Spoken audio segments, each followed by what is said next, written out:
Ladies and gentlemen, welcome to another episode of Explode Your Expert Biz Show. Today I'm here with the one and the only, the super sexy Kimanzi Constable. How you doing, Kimanzi? I think you're the one that's looking kind of sexy this morning, so Is, I is, is the two of appreciate you us? saying that about me. Is the two of us? I'm doing well. I'm excited to be here. I'm honored to be here. Thank you so much for having me on. It's my pleasure, and it's great to have you here. I've attended recently, that's why I wanted you on this show, because I've attended a training that you did for Desislava and for our community on how to get featured in publication, how to get to write for major publication. And I already write for a lot of major publication, but I was blown away about what you shared. I said, no, you know what? This guy is the real deal. I need to have him on the show immediately. And that's why I contacted you immediately. So we're going to talk today about paid publication, paid speaking engagements. We're going to talk about also corporate consulting, so as you make a nice living from there, from all these three things combined together.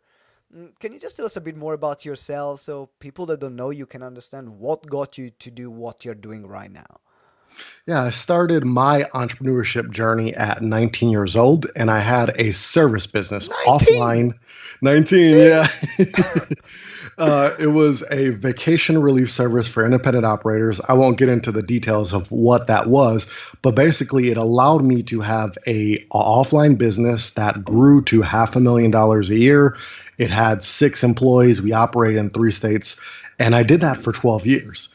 And while I was doing that, it was a great business, and it still is for somebody else, not me, somebody else today, because it wasn't really my passion and where I knew that I wanted to go.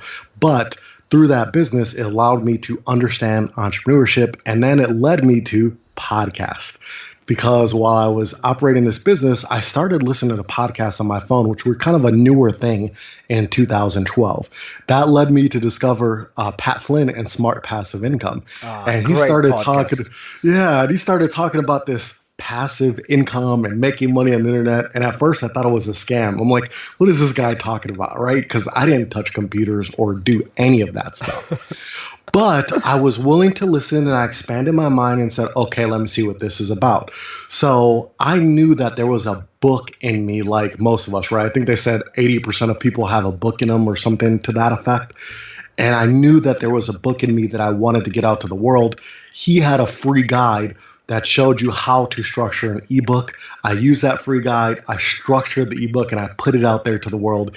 And that's what got me into this world of online business. And then that led to the rabbit hole of being able then to write for other places and then finding publications. And then from there, finding these other opportunities that we're going to talk about today. So at this point, I've been doing this since 2011. I travel to about 25 countries a year for corporate consulting gigs where I'm primarily teaching corporations about digital marketing. I write for 14 publications. My books have sold over 150,000 copies, and I wake up every morning and I love doing this. Oh, that's so good. What was your first ebook? I'm curious. What was your Uh, first ebook about? it was called Tales of the Everyday Working Man and Woman, and it was about how the average working person can find or create work that they love. So very different than my message today, but I wanted to talk to that everyday blue Yeah. collar person. And was it like because I remember the reason why I'm asking it because what you're saying it reminds me about my first book that I've written, and I was 23. I was 7 years ago, and I man, I'm Italian. I cannot even speaking. I couldn't even speak English, not even write. It was full of spelling mistakes. It was a crap book. I sold about 2,000 copies of that, but it was like the first draft. Was it actually? Was it yours? Something that was like the very embryonic stage, or did you do something good as a first one? No, it was like I look at it when I go back and look at it because I haven't touched it. I'm like, wow, like that was. It feels like a different lifetime ago, right? It feels like a different person wrote that a different lifetime ago, and it didn't sell anything. It sold like I think initially like 5 copies in the first 6 months. It Yoo-hoo! eventually did start to get some sales, but yeah, it was very amateurish, but it was a big step for me. So I'm definitely proud of it. Well, and the reason why I'm asking this, it also because if someone is listening right now and you haven't, and you're the kind of perfectionist, the most important thing is that you get it done. There is always a second draft, there is always a third draft, and throughout this process, you learn about actually the process of publication. Because I'm thinking, and I don't know if you can expand on this, but was it also, did you use what you learned there to also launch then the other programs that you did? Yeah, absolutely. It caused me to launch my whole online platform. It caused me to understand that I needed to understand how to build an audience and generate leads. It was a springboard that helped me do everything that I do now when it did not sell. All right, cool. So that, and I want to put business on the side for a moment. I just want to get to know a bit better. Outside business, what does Kimanzi loves? Do you have other passions? Do you have other stuff that you do outside of the business world? Yeah, I love to travel, of course. I do it professionally, but I also love to explore countries while we are traveling, be able to go see the sights and to get the experience, to hear the languages, to use the money just to get lost in a country. So I love travel. I don't love time on airplanes. Like I could get over if Elon Musk would just vent whatever the next thing in travel is, that would be great. I love entertainment. So, like, I love movies and I love shows, and sometimes I watch a few too many, but that's okay because I love being entertained and taken to another world. I love fiction books, like, especially end of the world type books. I don't know why, but it's my weird thing. Like, I'm obsessed with end of the world type books. So, like, when this all collapses and we gotta, like, use silver and survive and do this, I'm gonna be ready Yeah, you because know I've what to read. do.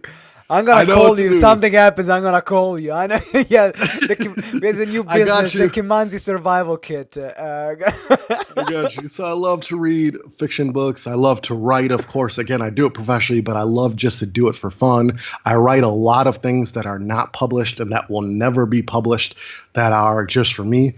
I love nature. I love outdoors. I love like ships. I'm obsessed with large ships. Okay. So like cruise ships or tankers or whatever. Like I've watched, if you looked at my YouTube and saw how many documentaries are about ships, you're like, this dude's like a little off.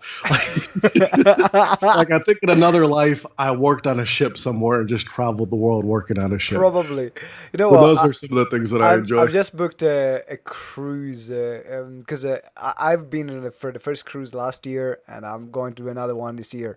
And it was a huge ship. It was with Royal Caribbean. They had Oasis of the Seas, and now we're going to Allure of the Seas. And these ships are they is a life, is a life on their own. It's crazy.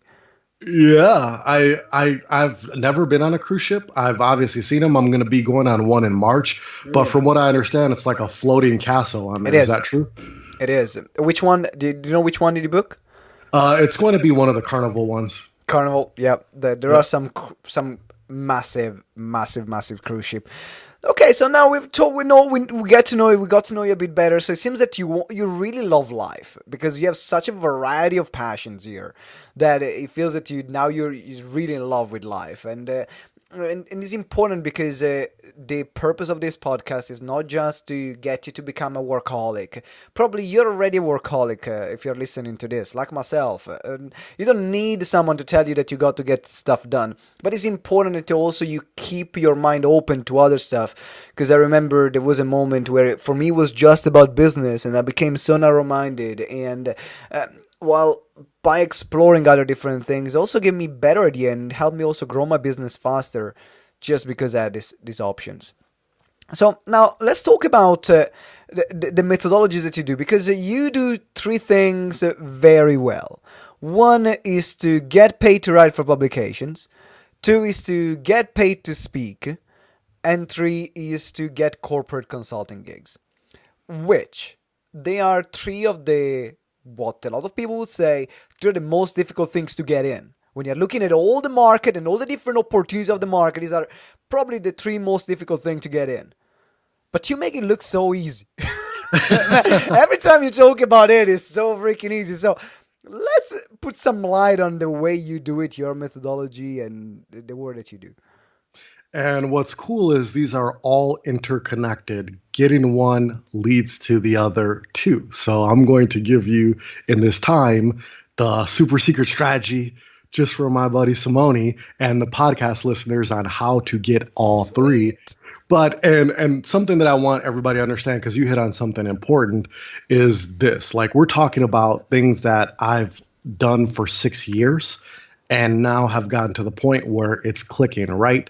So I don't want you to think that in that 6 years it just clicked from day one, because it definitely did not. Like, day one, if you saw the initial pitches, if you saw the initial $500 gigs that I did and how terrible, like, I bombed those, and if you saw the initial stuff, it's all been a learning experience. But for me, I think the catalyst for all three of these is the large publications, and I'm going to tell you why. When you are a contributor to the large publications like Simone is and like myself is, when you're a contributor, you get exposure.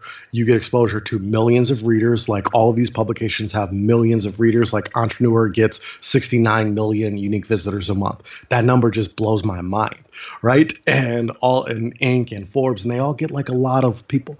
But it's the mix of people and organizations that are consuming this. When you think about the print magazines, where are those going?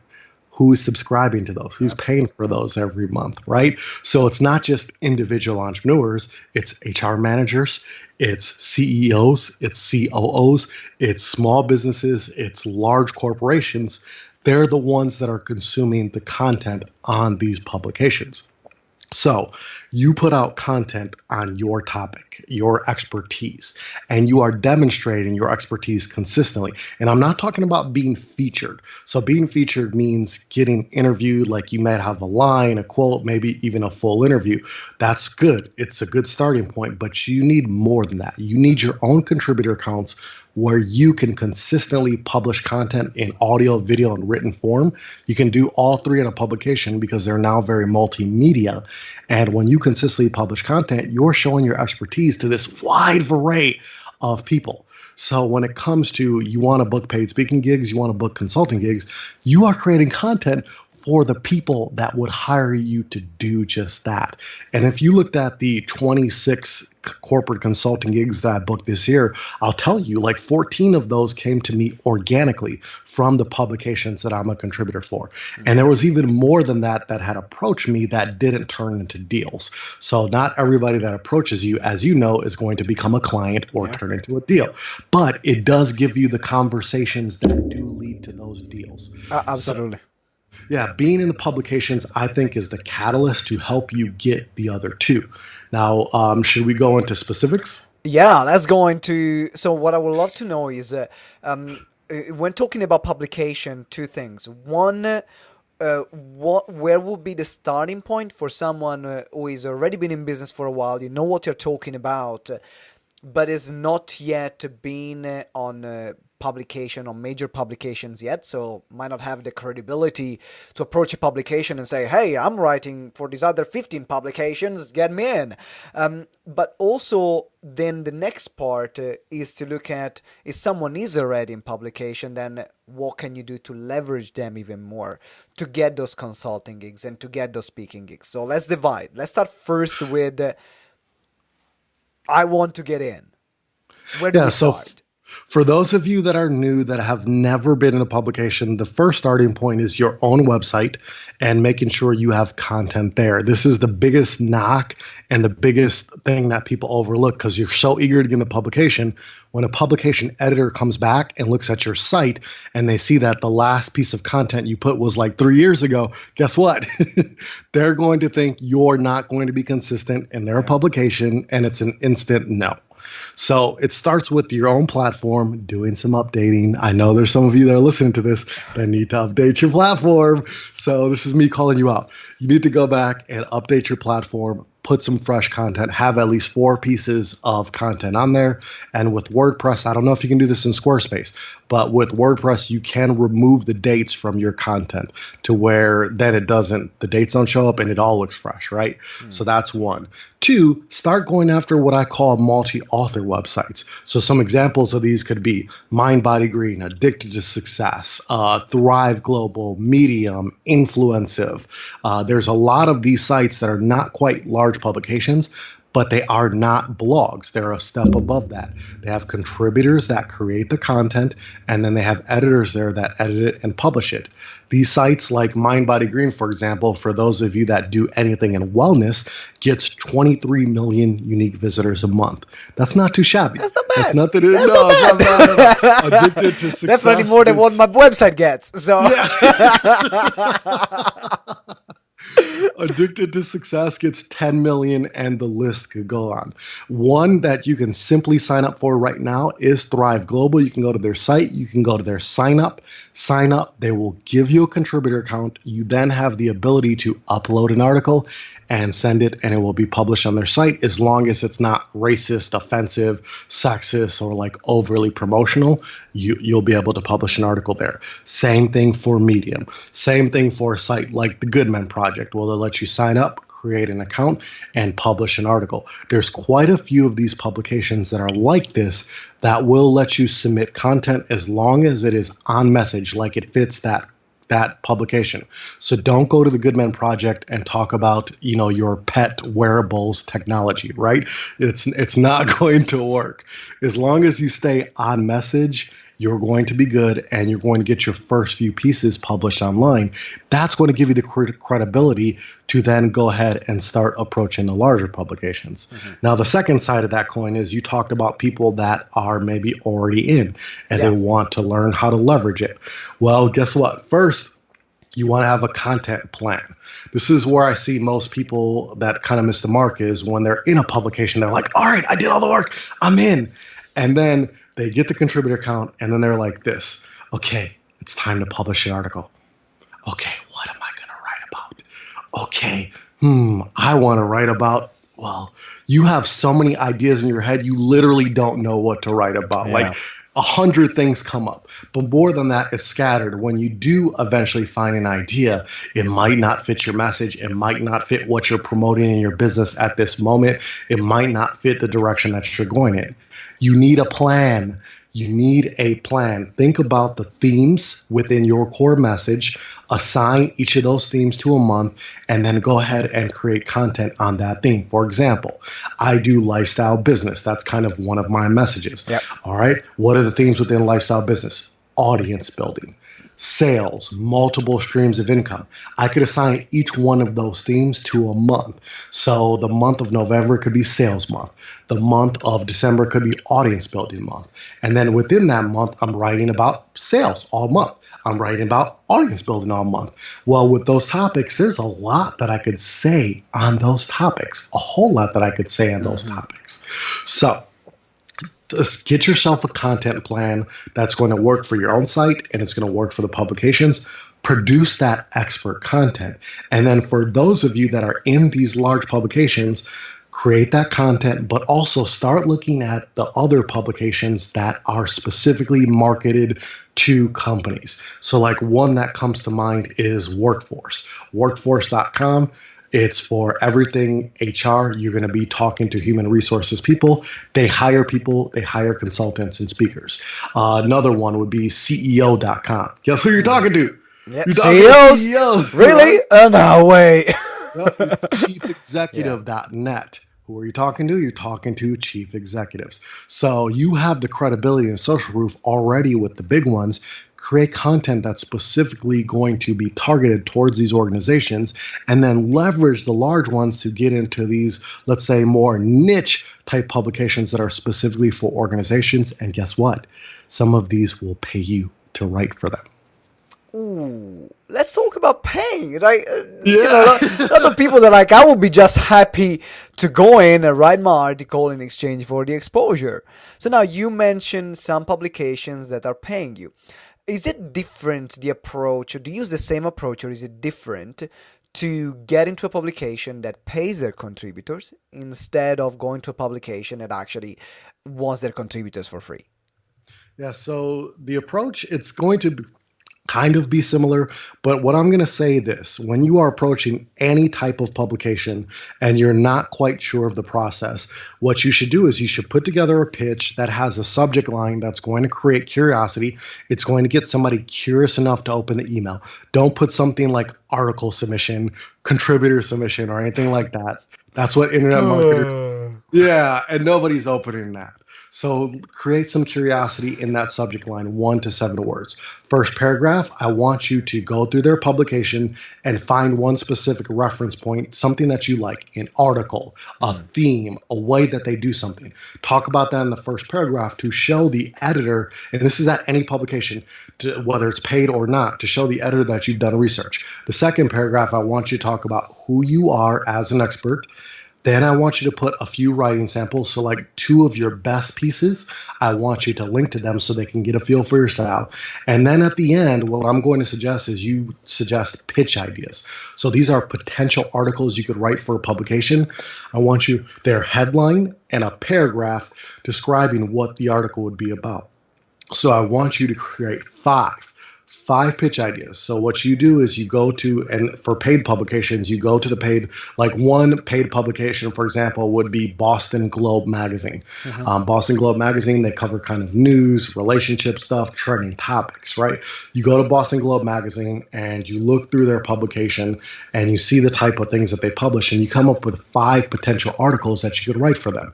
So let's say article number 1 is how to build a business with your life partner. That could be suggestion number 1. Number 2 could be the super secret strategy to getting unlimited sales. That's number 2. And then you can go on and do that. And then you come up with these headlines and describe out a paragraph describing out what these articles will be about. So when you're submitting to paid publications, that's what you're doing. You're giving them options to choose from, 5 options to choose from, and they're going to come back and they're going to say, yes, we like 2 of these, we like 1 of these, we like 3 of these. And then at that point, they're going to say, hey, we paid this amount of money, $2 a word per article at Boston Globe, for example, and there are publications that pay more than that. This is what we pay. This is our process. Here's our contract. Let's move forward in the process. And do you suggest to create a unique pitch for every single publication, or would you submit like a similar pitch if you see that there is a publication that would talk about the similar subjects? You could submit the social proof is always going to stay the same. Maybe the subject line would stay the same. The beginning paragraph is going to change because it's going to be specific research on the company. To the publication. And then the pitch ideas, I would not submit the same pitch ideas unless you knew for sure that the publication you submitted to is not going to use them. Because then you could end up in a situation where if you're submitting the same ideas, that 1 or 2 or more want the same article. And now then you're screwed because you're screwed. They get your game. That's brilliant. So guys, make sure that you go back to this part of the interview when you're creating your pitch, because here, like so far, and I know we've been going pretty fast, but Kimanzi gave you already about 4 or 5 different publications to get started with. Then he gave you already a publication that pays to write. It gave you already the structure of the pitch, and that's already been in like 23 minutes so far. So, so this is an episode that you want to listen at least 4 or 5 times, depending of the different layers and different details that you want to get out of it. So now I want to know, going to the next part, is how do you do something in particular through that content to make sure, or to invite the conversation from corporation to contact you? Is this something that you put in the article? Because I know that for these publications, the article needs to be non-promotional at all. Like, you cannot talk about the word, this is what I do, this is how much money I'm earning, this is the work that I'm doing with my clients. It's completely different from something that you would put on your own website. So how do you create the balance between not talking about yourself too much, but positioning yourself as a thought leader, and at the same time, though, creating the inquiry in a platform that wouldn't promote that too much? Yeah, so it is a delicate balance. First, I think the most important part of that equation is your bio. your bio in a publication. And many people put this big, long bio that covers like so many different things, and it's not optimized to what an organization would be looking for. This is the biggest thing that you have to do. You have to demonstrate that you are the type of entrepreneur that works with more than just individual entrepreneurs. For most people watching this, your business is so focused on getting individual entrepreneurs as clients in your course, in your membership website, whatever, that if an organization came and they saw your bio say something like, I help entrepreneurs go from 6 figures to 7 figures, well, okay, that's great for you, but how does that work for my organization? So your bio has to demonstrate that you work with individuals and that you work with organizations. A simple tweak you could have made is, I help businesses. I help businesses scale from where they are and double and triple their revenue, right? It's a simple tweak that applies to entrepreneurs and it applies to organizations, because you're not talking about 6 or 7 figures. 6 or 7 figures is like 10 minutes at a corporation, right? Like it's not a big amount of money. Yep. So that's what they pay you. That's what they pay you, right? Yeah. And so don't get that specific and don't get too specific to entrepreneurs. So first is optimize your bio to make it feel like you work with more than individuals. You also work with organizations. Then within the post, you are going to have the opportunity. You're not going to have the opportunity to link a lot. It depends on your relationship with the editor. If you have a great relationship with the editor, they're going to let you do a few more things. If you do not, you're going to have to focus on the topic. But then also there's going to be parts in that article where you could slide in a one-liner. Like something like, this is what I do with my corporate clients. This is what I do with organizations, right? You can slide in one-liners there where you're not linking, that are just putting that subliminal message inside there for organizations, for paid speaking opportunities, for whatever it is that you're going after. So optimize that bio, slide in those one-liners. If you do have that relationship with your editor, you don't want to abuse the relationship, but you do have a little bit more latitude to go ahead and then talk about you and what you do. Could you put something like, if you want to get keynote, because I have a lot of clients working with the speakers, I have a lot of clients that are paid to speak speakers, and I have a lot of clients that are selling kind of from the stage types of speakers, like myself mainly. Could you put, if you are looking for paid speaking engagements, something like I did in my previous presentation at this company, this is what I talked about there, and then put something around it? Would it work, or is it a bit too much?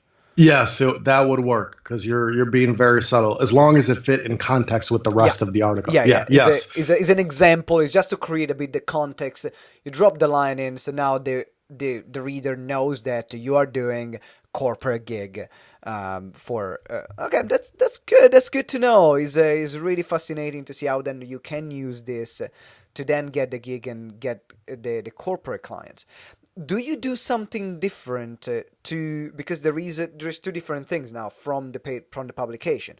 One is the paid speaking engagement that can come in the form of a keynote, or there is a corporate contract. Do you attract the corporate contract in the same or a different way you would attract then the paid speaking engagement using this process? You would do it pretty much the same, but your focus of the article and the one-liners that you drop would be different depending on the organization.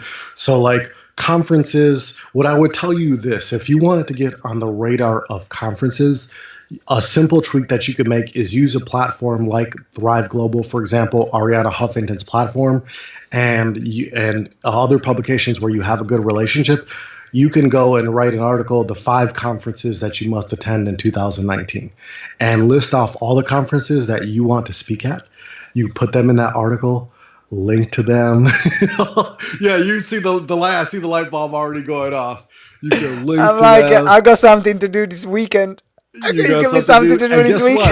You have gotten on the radar of these conferences before you ever approached them, before you ever even dreamed about pitching them. You've gotten on their radar just by giving them some press. And then you go to the conference and you say, hey, I love your conference. I linked to it in this article on Ariana Huffington's platform. Or if you have, I've done this on Entrepreneur, I've done this on Business Insider because of the relationships that I have with the editors. I wouldn't suggest for those of of you that are new contributors to Entrepreneur or those places to try this, you have to establish that relationship first. But you cannot write about an organization or an individual that has paid you to write about them. That's against the terms of condition. Yep. But if you have not been booked to speak there, you haven't been paid. Right? So you're well within the ethical bounds. You have not get paid. You're using it to get on their radar, to give them some press. And if you want to speak there, chances are you probably like this event for a certain reason. So write about whatever that reason is, give them a little press, get on their radar, and that's a better approach.